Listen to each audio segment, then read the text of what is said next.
it's the last trading session of this Samvat, and what a year it's been. Battled so much, global, local, and here we are with the Nifty at that 17,500 level. So let's talk about individual stocks and things that you need to watch out for. Axis Bank had a cracker set of numbers. Abhishek is here to give us a quick review. Abhishek, over to you.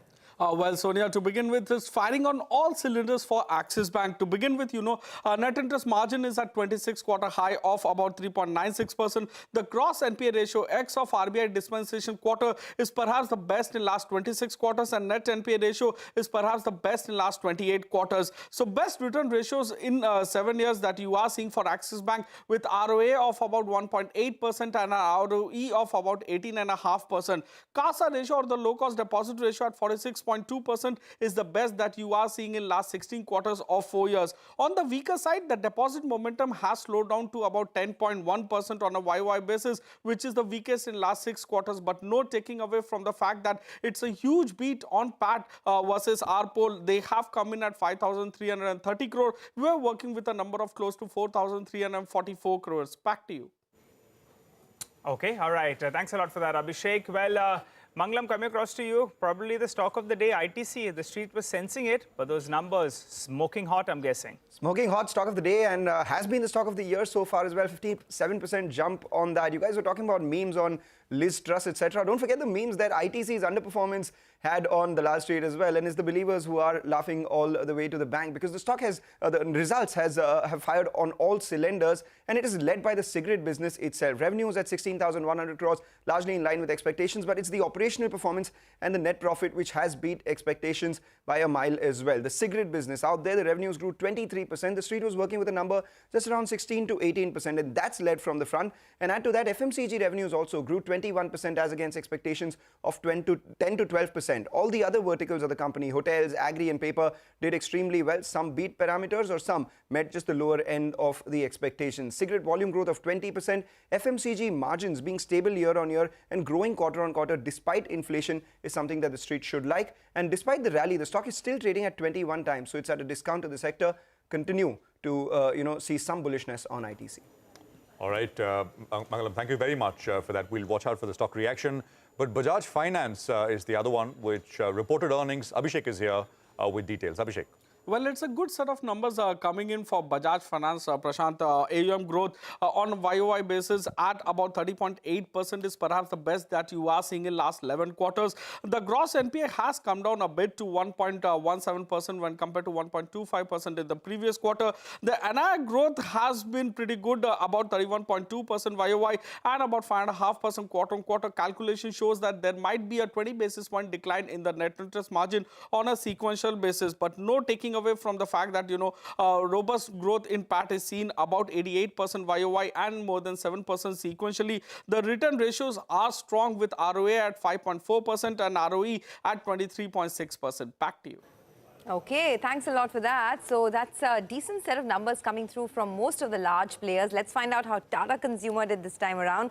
Mangalam, over to you. Well, it was a largely in-line set of numbers coming in from Tata Consumer as well this time around. There were pockets of strength in their non-T, non-UK business, and that is something that would support the stock. But the macro, concerns with regards to what's taking place in the UK and international markets may stop the stock from seeing a runaway rally. The net profit at 355 crores versus expectations of 270 crores was led largely by an exceptional gain of 111 crores, which the company made on sale of land. In India, branded revenue grew by around 9% in line with expectations. Packaged beverages actually declined by 7% versus a 5% expectation of a decline, and foods business grew 29% versus expectations of around 20 to 25% growth. So the India pack is doing well, led by Salt, Sampann and Soulful. But at the same time, UK, the revenues declined by 7%, and we did see a lot of margin erosion, primarily on account of depreciation of the British pound, and that is something that we'll have to navigate with.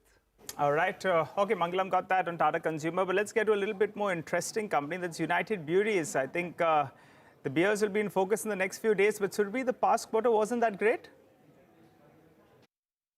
The results for United Breweries were kind of a mixed bag. The revenue that came in below our poll at 1680 crores, but EBITDA was above our estimates. The EBITDA margin came in at 13%.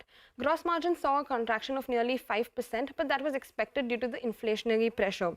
They reported a volume growth of 23%, and almost 50% of this volume growth came from the premium segment. So looks like premiumization trend is going to continue. Now, what doesn't work for this stock is that the realization per case was down 4% on a year-on-year basis. Additionally, the management said that they expect the inflationary pressure to continue, and they're in the process of taking further price hikes in the second half. So we will go with a red on this one. Okay, premiumization, we talk about that. A growth of 48% is what United Breweries has seen, an apt stock as we head into the long weekend and Diwali festivities. But let's go across to Abhishek. He's also tracking Shriram Transport this morning. Abhishek, how is it looking?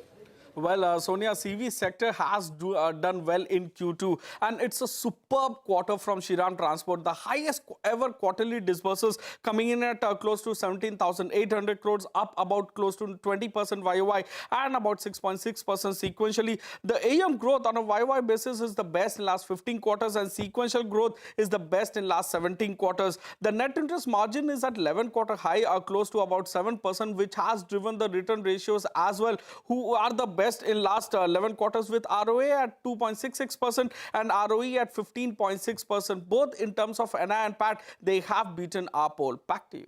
Okay, all right. Abhishek, thanks a lot for that. But let's talk about a couple of mid-cap IT companies. Rima, Emphasis as well as Happiest Minds, but you're expecting them to go in different directions?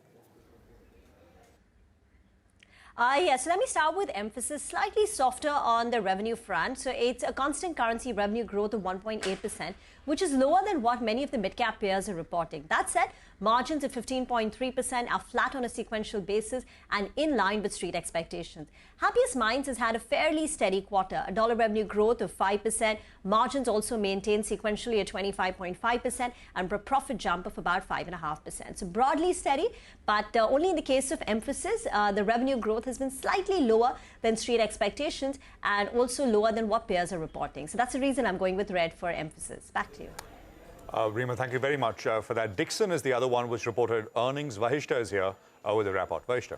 Hi Prashant, thanks for that. Dixon Technologies performance has more or less been in line with the estimates. The revenues were up 38%. The margins have come in slightly lower at 3.8% versus 3.9% in the same quarter of last year.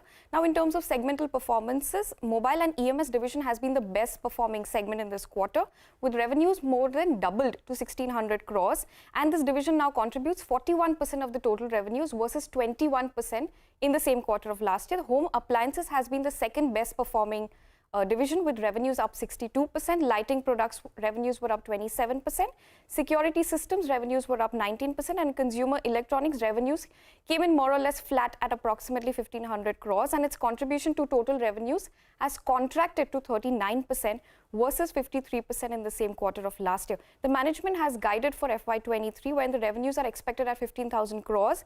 The margin guidance has been lowered to 3.8% to 4% versus 4.1% earlier, and this is due to the lower unit realizations in the LED TV business. In terms of brokerages, Credit Suisse has an outperform rating on the stock with a target price of 4,500. Okay, that's important. Dixon Technologies lowering their margin guidance may not be taken too well by the street. But let's go across to Vivek. He's tracking IEX. Vivek, how did the numbers look? Well, it's a slightly muted quarter as far as IEX is concerned, largely along expected lines. So when you're talking about IEX, the revenues actually were down around 13.5%. The EBITDA too degrew around 17%, and the margins on the back of that actually saw a contraction of a little over 300 basis points. When you're talking about the profitability, fell down 8%. If you're looking at the key reasons for this particular degrowth, number one, the price capping on the exchanges was something that impacted the volumes as sellers stayed away. You're also talking about the actual volume figure falling down almost 10% on a year-on-year basis. Going forward, this is what analysts say as far as the Q3 is concerned. Number one, the approval of the long duration contracts for IEX is something that's going to be an important trigger. They estimate, a significant opportunity of close to 74 billion units in that particular segment itself. And despite the entry of some other exchanges in this particular segment itself, IEX has managed to maintain a market share of 90%. So that is some positive to take away as far as these results are concerned. Okay, to our entire team, thanks a lot for joining in and helping us prep for the day. In case you missed out on any of the stocks, here's a quick recap of our top 10 stocks that we're watching Stocks with positive news flow, there's of course Axis Bank and ITC that tops the charts. Bajaj Finance, Tata Consumer Products, Shriram Transport, Happiest Minds and Dixon Technology. While stocks with negative news flow this morning, United Breweries, Emphasis as well as IEX.